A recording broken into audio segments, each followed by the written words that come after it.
نحمده ونصلي ونسلم على رسوله الكريم اما بعد فاعوذ بالله من الشيطان الرجيم بسم الله الرحمن الرحيم والفجر وليال عشر والشفع والوتر صدق الله مولانا العظيم ان الله وملائكته يصلون على النبي يا ايها الذين امنوا صلوا عليه وسلموا تسليما اللهم صل على سيدنا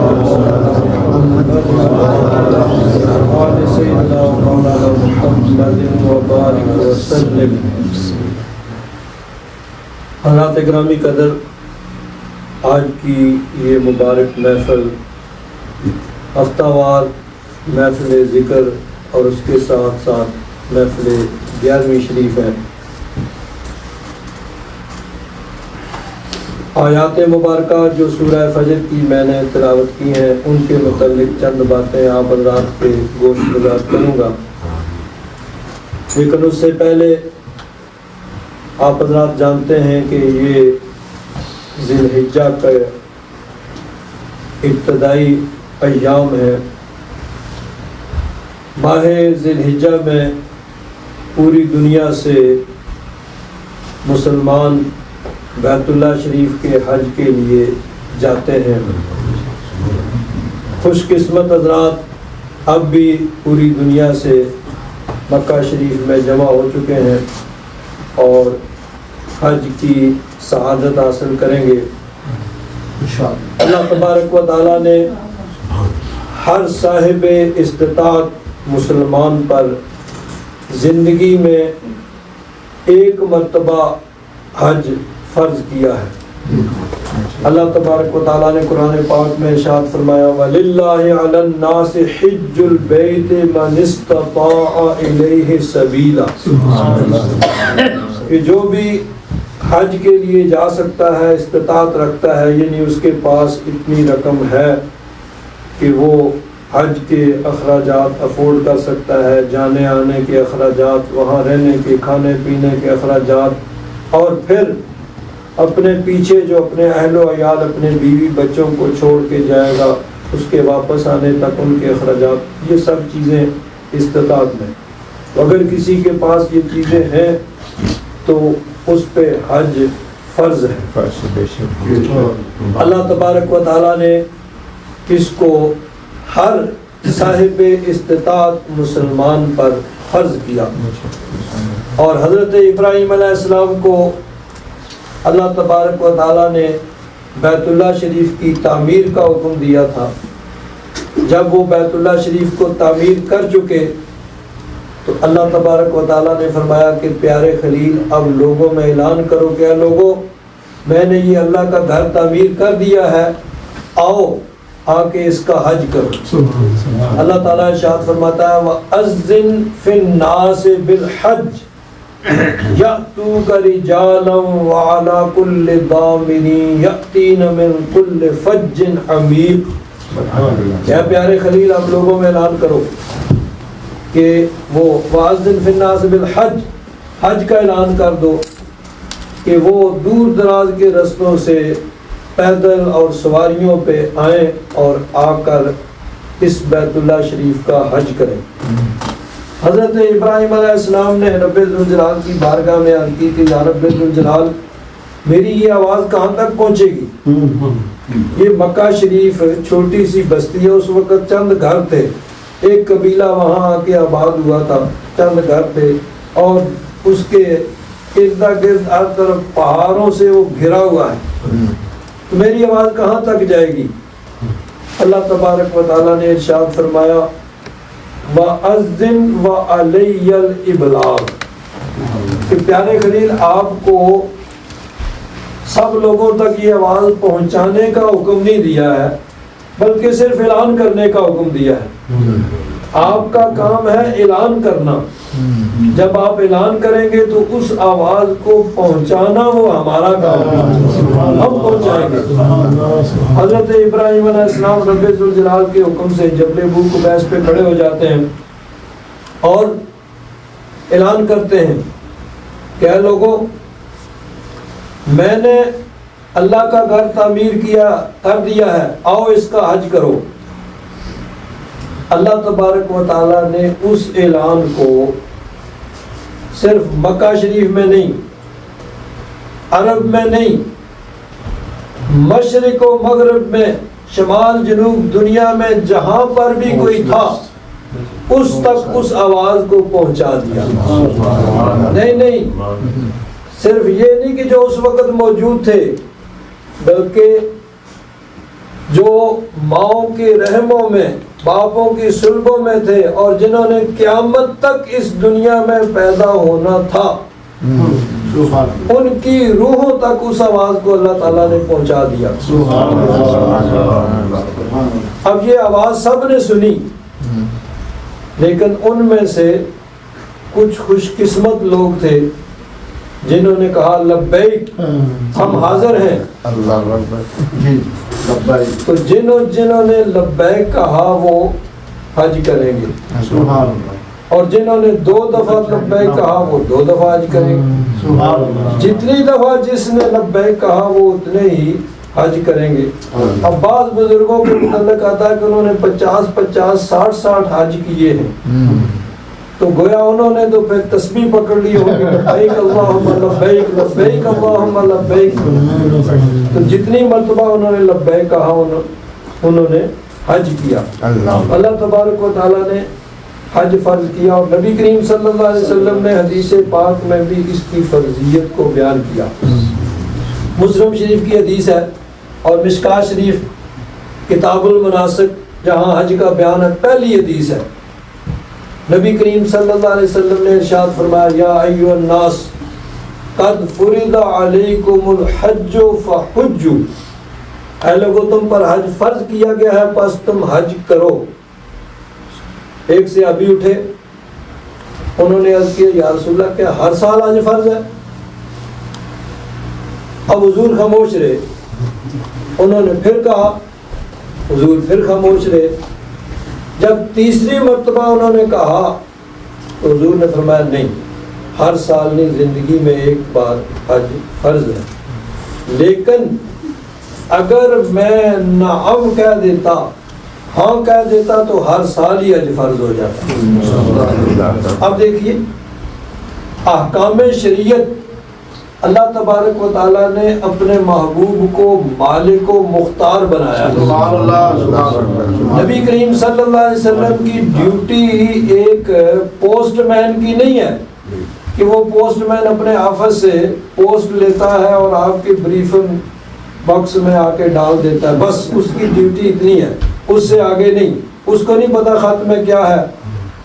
نبی کریم صلی اللہ علیہ وسلم کی ذمہ داری ایک پوسٹ مین کی نہیں ہے، آپ اللہ کے محبوب ہیں، اللہ تعالیٰ نے آپ کو مالک و مختار بنایا ہے کہ شریعت جس کے لیے جو چاہے خاص کر دیں، جو چاہے حکم دے دیں، وہی شریعت ہے، وہی رب ذوالجلال کا حکم ہو جائے گا۔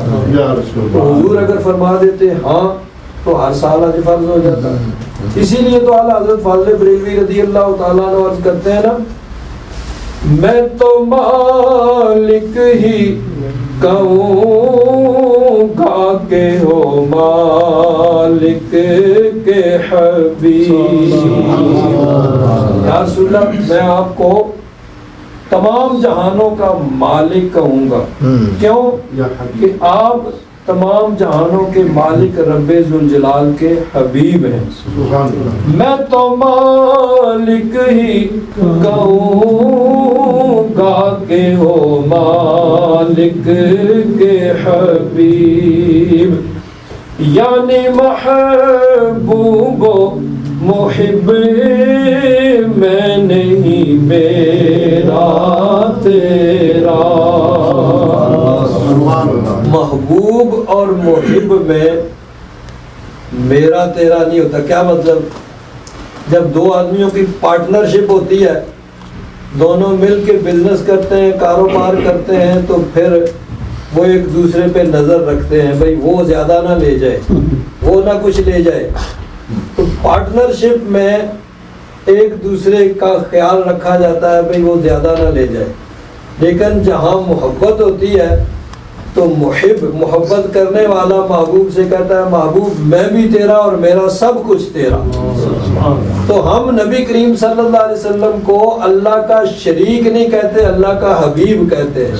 تو جو مزہ حبیب میں ہے وہ شریک میں نہیں ہے. اسی لیے اعلیٰ حضرت نے کہا نا میں تو مالک ہی کہوں گا کہ ہو مالک کے حبیب، یعنی محبوب و محب میں نہیں میرا تیرا.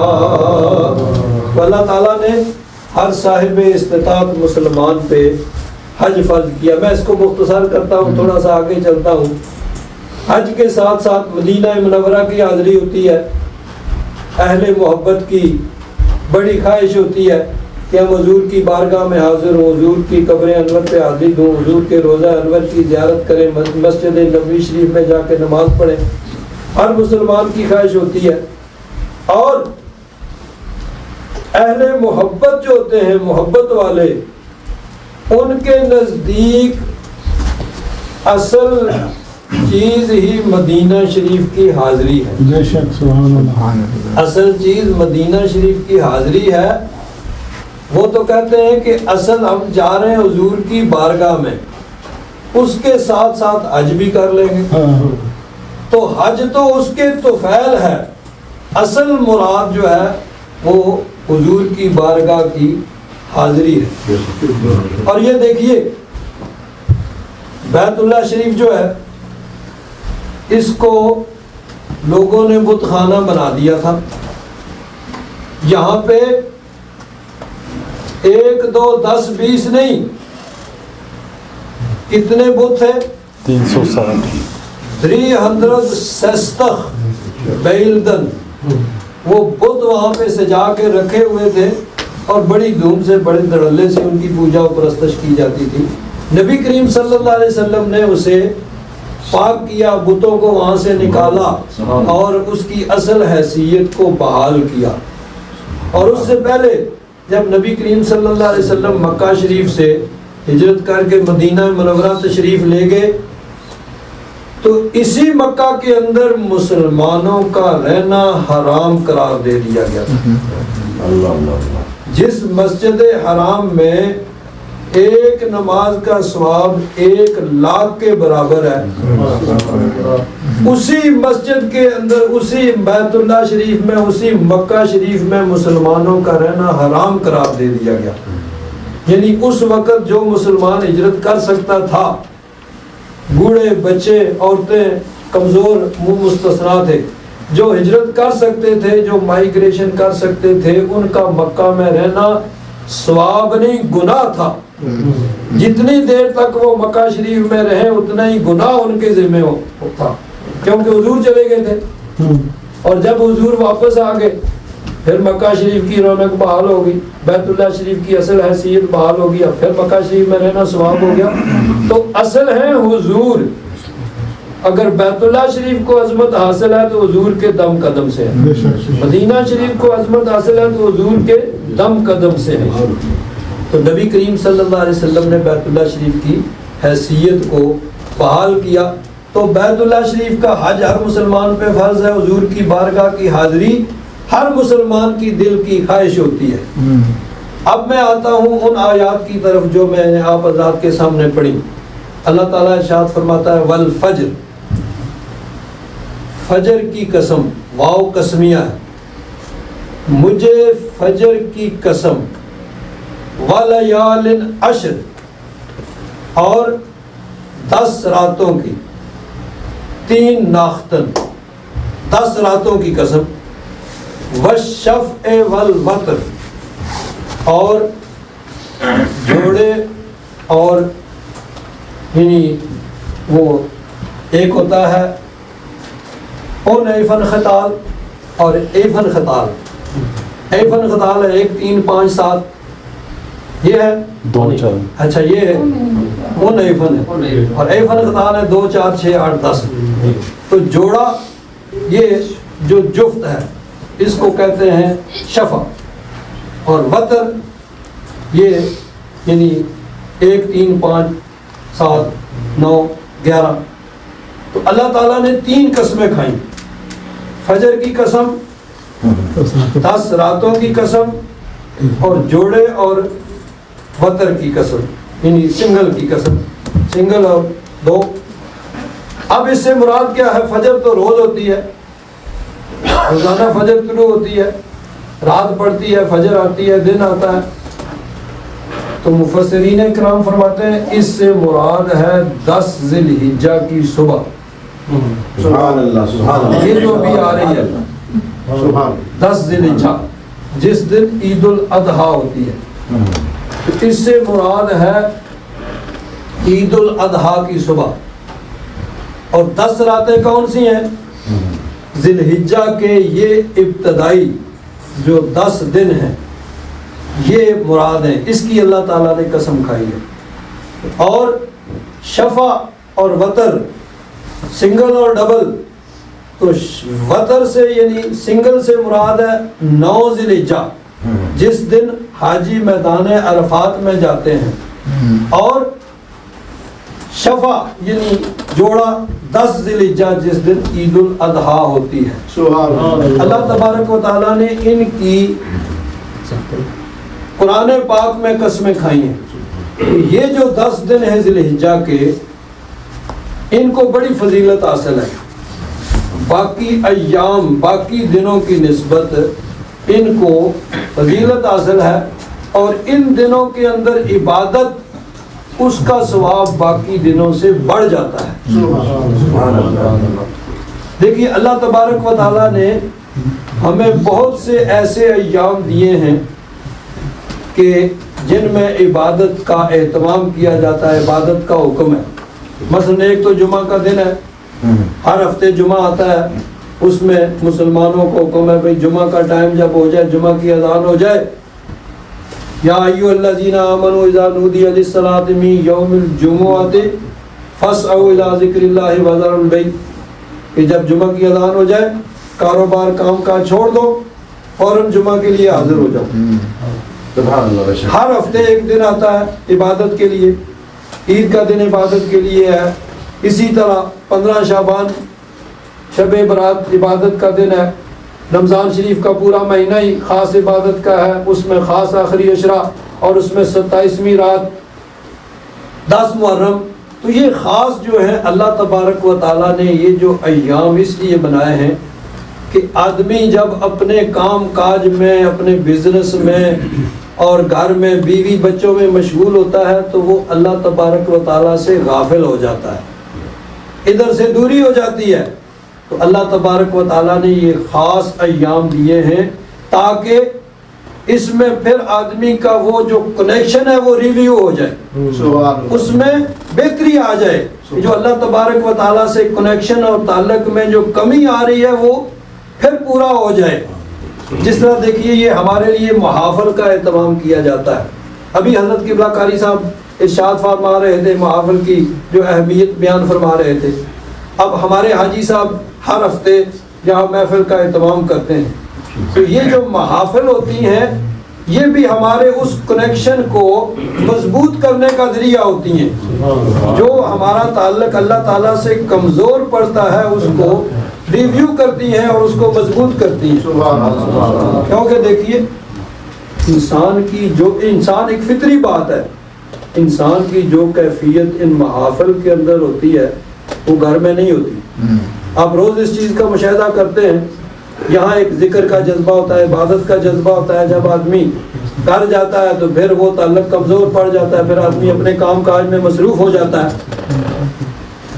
ایک حدیث پاک میں حضور کے ایک صحابی حضرت حنظلہ، انہوں نے یہی بات سوچی کہ جب ہم حضور کی بارگاہ میں جاتے ہیں اس وقت ہماری کیفیت ہی ایک اور ہوتی ہے۔ حضور کی بارگاہ تو پھر خاص بارگاہ تھی نا، ہماری محفل تو بہرحال کی ایک یعنی برکت تو ہوتی ہے، لیکن اللہ کے پیارے محبوب کی محفل، حضور کی بارگاہ، اس کی تو شان ہی نرالی تھی۔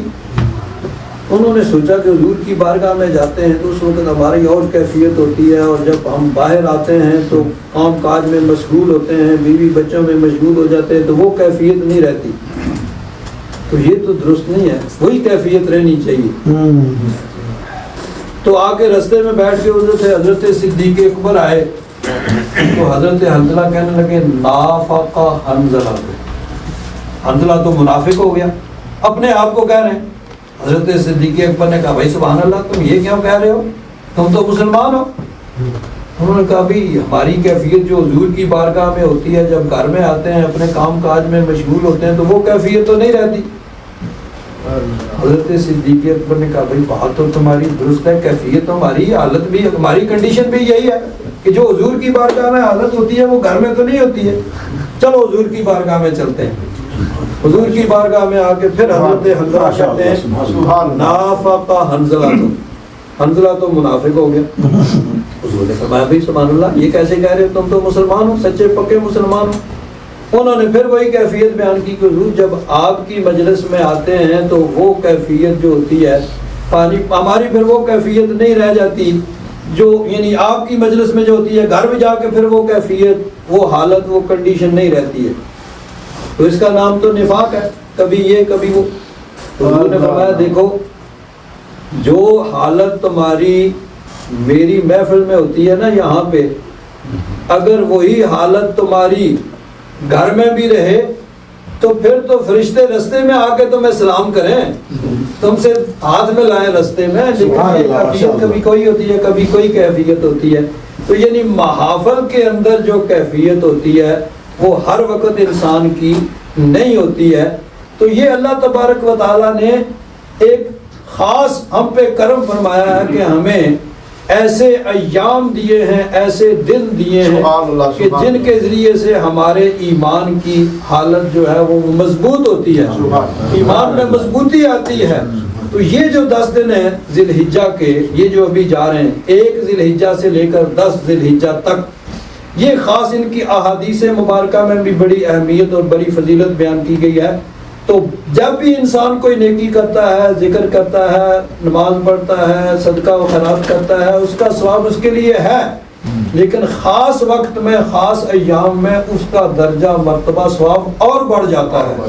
تو ان دنوں میں نیکی اور نیکی کا جو بھی کام کیا جائے، صدقہ و خیرات کیا جائے اور ذکر کیا جائے، قرآن پاک کی تلاوت کی جائے، اس کا ثواب اور بڑھ جاتا ہے۔